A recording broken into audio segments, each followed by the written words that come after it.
আমার আল্লাহ ইসলামের দুশমন, আহলে বাইতের দুশমন এজিদকে পৃথিবী থেকে চিরতরে বিদায় করে দেওয়ার জন্য আমার আল্লাহর কোনো সেনাবাহিনীর প্রয়োজন হয় নাই। আমার আল্লাহ একটা ছোট্ট প্রাণী, তার নাম হলো বানর। বলেন, বানর চিনেন আপনারা?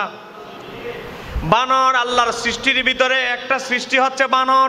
বাবা, এজিদের 18টা কুকর্মের ভিতরে একটা অভ্যাস, কু অভ্যাসের ভিতরে একটা কি? একটা হলো এজিদ পশু পাখি দিয়ে লড়াই করাতো, মরগ দিয়ে মরগের বিরুদ্ধে যুদ্ধ লাগাতো, বানর দিয়ে বানরের বিরুদ্ধে যুদ্ধ লাগাতো। এক প্রকার বানর আছে, এক বানর আরেক বানরের বিরুদ্ধে যুদ্ধ করতে পারে।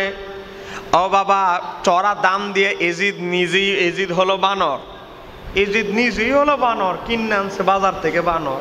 এক বানরে আরেক বানর কিনে আনছে। এজিদ বানর কিনে এনেছে, সকালবেলা বানরের খেলা দেখবে, প্রতিযোগিতা লাগাবে।